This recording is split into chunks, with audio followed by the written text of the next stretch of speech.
Yeah, we're back to wrap up these sections here.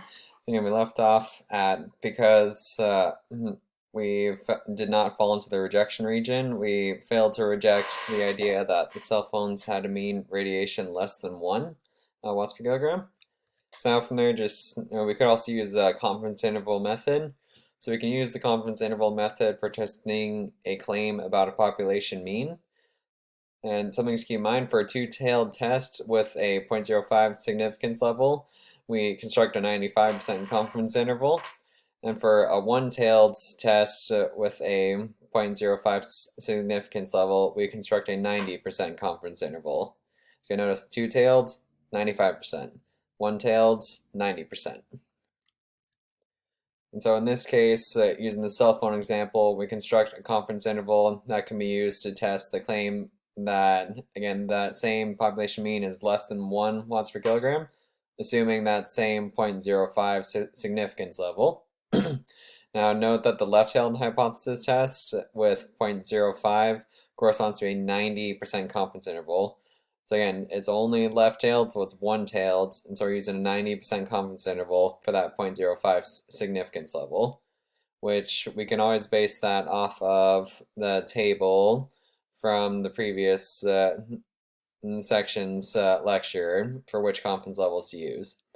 Now, when we would use the methods described in section 7-3, we would find that the confidence level should be between 0.707 and 1.169.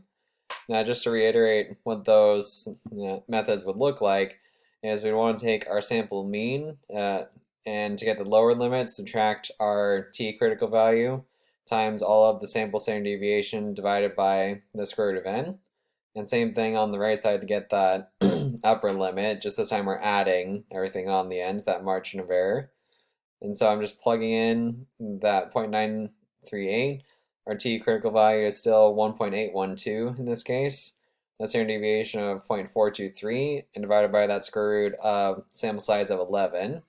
Once we would evaluate all that, we should still find that the confidence interval is between 7.707 and 1.169.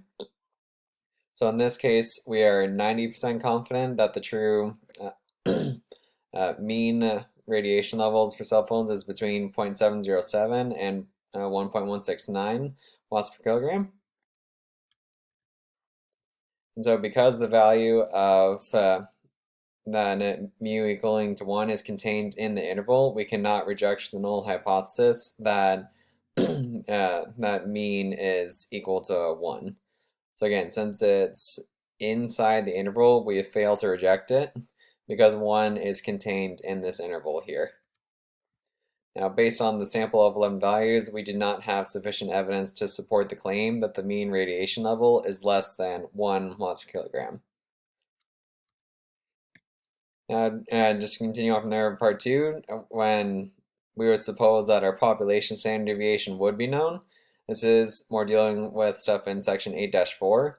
And so this time we're going to use a test that involves the standard normal distribution or the Z distribution. So in reality, it is very rare to test a claim about an unknown population mean while the population standard deviation is somehow known. But there could be cases where it could work. And so the procedure is essentially the same as a t-test, just with the exception that it's a z-test this time. So your test statistic is now for a z-score equaling to that still sample mean minus the tested population mean or the claims population mean divided by this time the population standard deviation divided by the square root of sample size. And so the p-value can be provided by some technologies, or you can use our standard normal distribution table, that z-table. I want to emphasize using the z-table for these kinds of problems. And the critical value can also be found using that z-table again.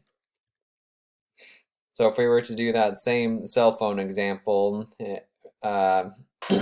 just now this time with a population standard deviation of 0.48 watts per kilogram, the test statistic now, once we plug everything in, comes out to negative 0.43. And so, again, this example refers to a left-tailed t-test, so we'd want something Still getting a probability smaller than 0.05 because we'd be using that same significance level.